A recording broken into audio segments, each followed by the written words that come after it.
The woman behind Immortal cells, they stole her cells, y'all. They used them to save the world. Black history that makes you go,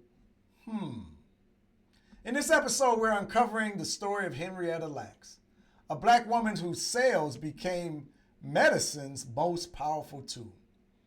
Even as her name and family were left in the dark for decades. They told us medical breakthroughs just happen in labs. They told us vaccines, treatments, and discoveries are neutral, objective, and fair. But what they didn't tell us is that the cornerstone of modern biometrics, from cancer research to polio vaccines, was built on cells taken from a black woman without her informed consent.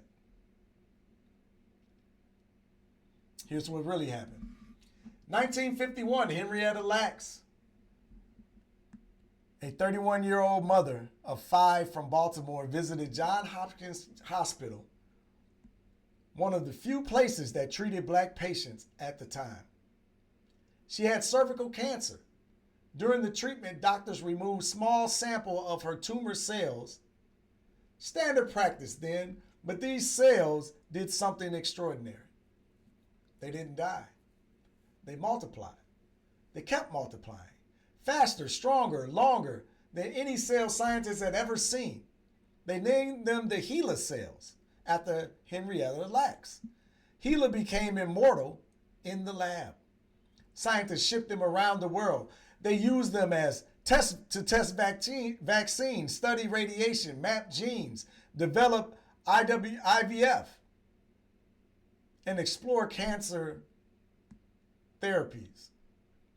HeLa helped launch an entire industry, biotech, pharmaceuticals, global research networks.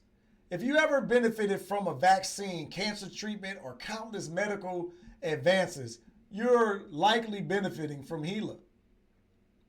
But while her cells were changing the world, Henrietta's family didn't even know they had been taken. They didn't know HeLa existed. For decades, companies made fortunes while her relatives struggled to afford health care.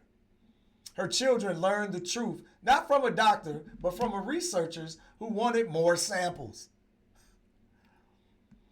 Imagine hearing the world is profiting from your mother's body, and you can't pay your own hospital bills. This is more than a medical miracle. It's a mirror. It reflects a long history of black bodies being used in the name of progress without dignity or consent, from grave robbing to anatomy labs to the exploitation of enslaved women in gynecological experiments to Tuskegee syphilis study. HeLa's story sits at the intersection of brilliance and betrayal. Why does this matter today? Because scientific advancements must never outrun ethics. Henrietta Lacks reminds us that who we save and how we study are moral questions, not just technical ones. She compels medicine to pair innovation with integrity, to treat every patient as a person, not a specimen. In recent years, her family has begun to see recognition and some measure of justice. Institutions honor her legacy. Researchers discuss this consent and equity with HeLa as a case study. But true justice means building a future where no one's body is used without respect, and where the communities that fuel discovery share its benefits. So how about you? What does consent mean in your life, your work, your choices? Henrietta's story asks us to demand both breakthroughs and boundaries, to insist that progress never costs a person their humanity. She was more than cells. She was a daughter, a wife, a mother. and the spark of and the spark of a global medical revolution. I want to encourage you to continue your growth, your study, and your learning of Black history and culture.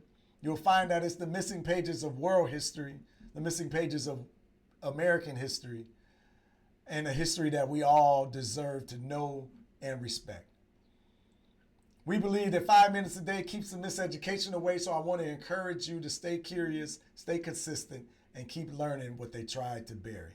If you enjoyed this lesson and want to go deeper, click the link to learn more about our Black History flashcards and start to reclaim our story one card at a time. Until next time, good people, I'm Freddie Taylor, the CEO and founder of Urban Intellectuals. Love, peace, and power to the people.